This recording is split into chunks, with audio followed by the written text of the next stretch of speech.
find ways to take ongoing costs out of our general fund, because frankly, for about 8 of those 12 years, we were in a deficit spending, or we simply didn't have enough money. So we took lots of actions where we reduced the budget by over $1 billion, where we got rid of over 500 state employees, all the things that are necessary to balance our budgets. But part of that, we raised fees for game and fish. We raised filing fees at the Secretary of State's office. We did lots of different things.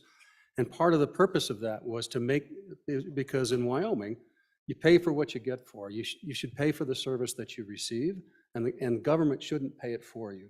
So we're tying that self-sufficient reliance concept into how we operate and run our business and run the business of the state. So by creating a trust fund, if we have, say, a donor who wants to donate to the state, to the 988 fund for suicide hotline, and in his estate leaves $10 million for it, where would we put that money? Well, we could put it in this account. If we have excess revenues next year, similar to the excess revenues we have this year, someone might want to put $5 million or $10 million in this account, so it starts to fund the 988 program. And that would be a good thing, because as this written, this is going to become part of the Department of Health's regular ongoing budget, which means the budget's going to increase by $2 million a biennium every time it comes to this floor. So all this mechanism does is say, okay, let's take this. If we fund it through a trust account, then we can reduce our budget in times when we have less money. And so that's the purpose of this. There's no money in it, and so on in favor. Anyone else for their first time? Anyone for their second time on third reading amendment number 2 to House Bill 65? Vice Chairman Larson. Thank you, Mr. Chairman. When I asked my question on what the bill done, I got a confirmation nod from the bringer of the amendment and the bringer of the bill.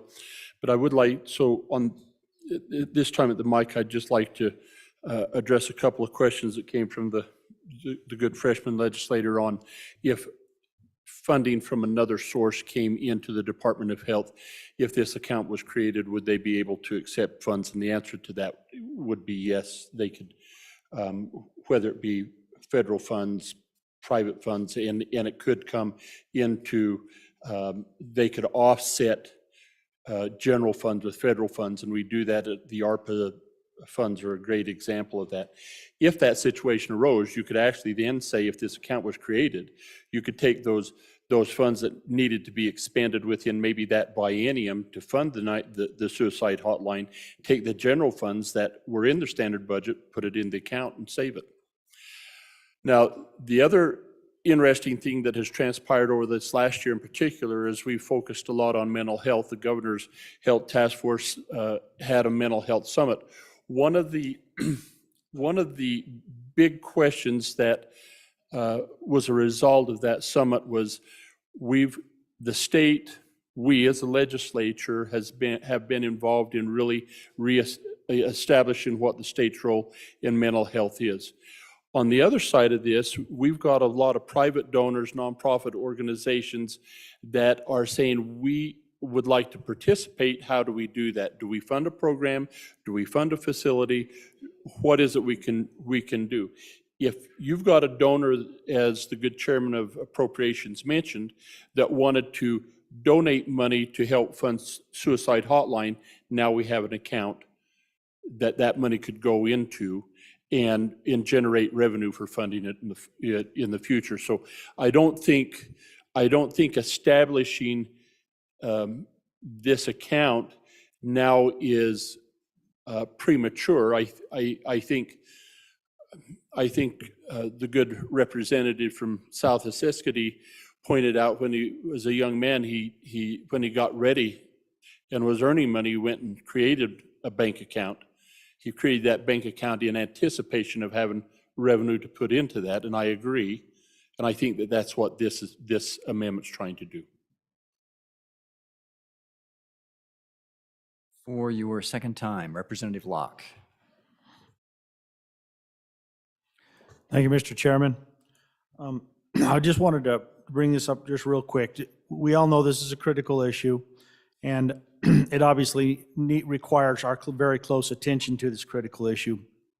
And quite honestly, just to make sure we're doing the right thing, you know, it definitely pulls on the heart. This issue pulls on the heartstrings, of course. But just to make sure that we're doing the right thing, I think it does require our close attention and our close verification. And I'm not inclined, and based on much feedback from some of my constituents, I'm not inclined to make the assumption this is the right solution. So, you know, again, this issue deserves our attention, of course, but I don't believe that creation of this trust account is the right answer. I think it's funded, as has been mentioned several times. I think we take this and we keep a very close eye on it, and we work closely with all of the appropriate organizations to make sure we put the right solution in place, and to make sure that the solutions we're putting in place, I don't want to use, make sure the solutions we put in place are actually helping. That's the important issue here. And I just, that's my, so I would recommend Anyone else for their second time? To the sponsor, Chairman Brown. Thank you, Mr. Speaker Pro Tem. Ladies and gentlemen, this is a good debate, and I honestly don't know that if I'm going to say anything, it's going to change anybody's mind here, right? I think a lot of us have our mind made up, but what I will tell you is the good chairman of revenue came and spoke with me and said, hey, look, what do we got to do to make this right, right? And I stood firm on my belief that I don't want to put any money into this right now. That was my honest, firm commitment for an extra 2 days worth of negotiations on where I stood on this. I don't want to put money into this program. It's funded. And I want to make sure it's also corrected that it's not funded for the next 3 years. It is funded for the next year, the next biennium, through the end of this biennium. So our next year comes through, and that's all that we have funded through the ARPA.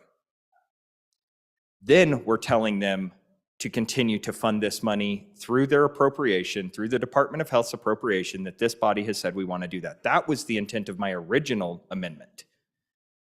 But as a couple of speakers have mentioned on this, we're in a situation now that if we eliminate the trust fund, and we have a major nonprofit that says, hey, look, we want to help with this. We see Wyoming's suicide issue as a top priority, and we want to help with this. If we have this account open and they want to dump $500,000 or $10 million, whatever they want to dump into this, without this, we're not going to be able to put this into that account. So this is a mechanism in which we can solicit those donations. We can solicit those opportunities that we otherwise cannot. And then to the good representative, new representative from here in the capital city, that could we ask for federal funds? I'll be honest with you, yes, we can. But I will also sit here and tell you that the debate on this floor every single year is we don't want to take federal funds because it has federal strings attached. So we're talking out of both sides of our mouth when we have that kind of conversation, that we want to look to the federal government to fund this. But when that money comes and it's available to us, are we actually going to take it? And if we are going to take it, maybe it just gets supplanted into this trust fund and we just take care of it through that. I'm not wanting to put any money into this, ladies and gentlemen. I stood firm on my commitment, and that's exactly what my commitment was on that original amendment. So I hope that you do see this. It does do three things. It establishes the 988 framework. We establish a trust fund with absolutely $0 in it. Zero. And then we tell the department, because there's no money in this account, we want you guys to continue to put this in your budget until everything is taken care of. So in my opinion, I think this is a good step. And again, it's a compromise. It's not exactly what I wanted, but it's something that I believe we can work with. And with that, Mr. Speaker Pro Tem, I'll call for the question. Question having been called on third reading amendment number 2 to House Bill 65. All those in favor say aye. Aye. Those opposed? No. The amendment has been adopted. Division having been called, all those in favor of third reading amendment number 2 to House Bill 65, please stand.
33.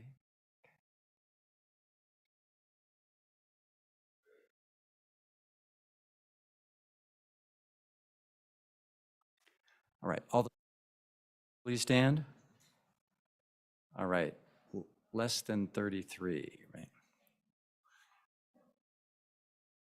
Okay. Second reading amendment number 3 has been adopted by a vote. Well,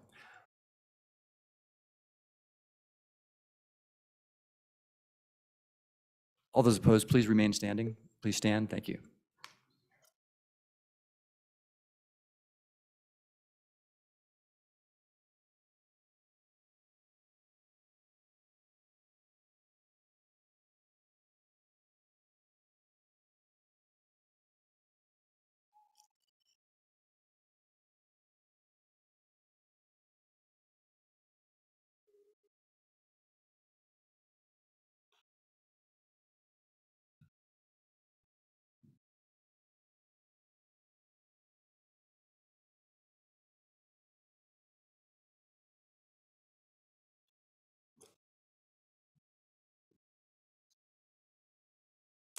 Thank you. By a vote of 33 to 26, House second reading amendment, third reading amendment number 2 to House Bill 65 has been adopted. House Bill 65, having been read 3 separate times, the question is, shall the bill pass? Chief Clerk will call the roll.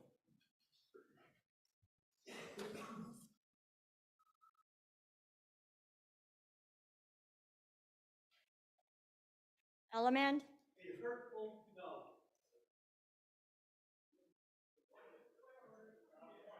Point of order. Please vote aye or no only. Allred. Andrew. Angelos. Banks. Bear. Berger. Brown.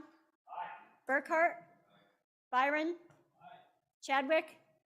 Chestick. Clausen. Conrad.